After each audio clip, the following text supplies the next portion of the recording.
Hey, it's Jane from Button Art Central, and this month for August, we're going to be doing iconic sandwiches.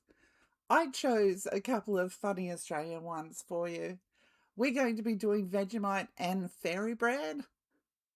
All you're going to need is some buttons and some paddle pop sticks.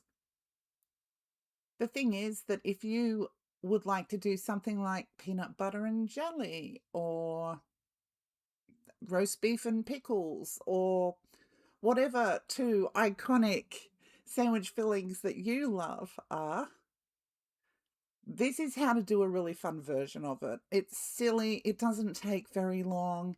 As you can see, what I'm doing at the moment is I am doing the butter for the sandwich. Then I'm colouring the paddle pop sticks for the cooked bread component. And there we go. So I really did think at the time that I had these all leveled up, but later on you'll see that they got a little bit kind of skew-if. So off we go. First of all, we're going to start with fairy bread.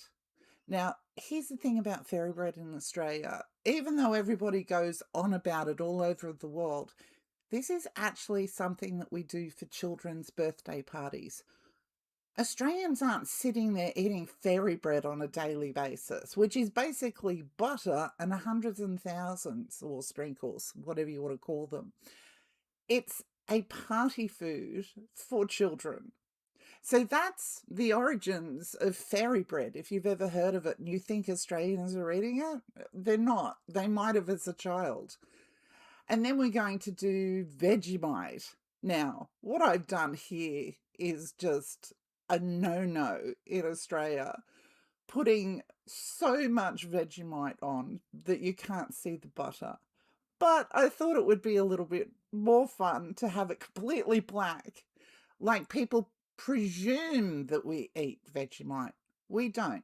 The picture at the start you saw is actually how we eat Vegemite on bread or toast.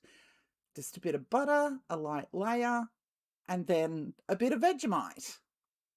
That's it. We're not doing thick slabs of Vegemite every time we have a Vegemite sandwich or Vegemite toast. So I continued here, placing down buttons and beads to make it very Vegemite-y.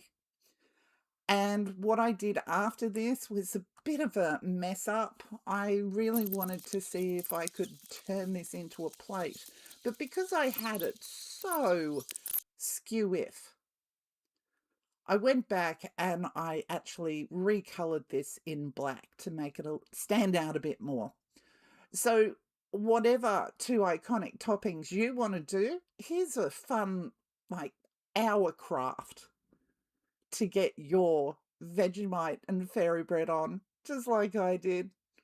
Okay, button ears, I'll see you next month. Cheers, button ears.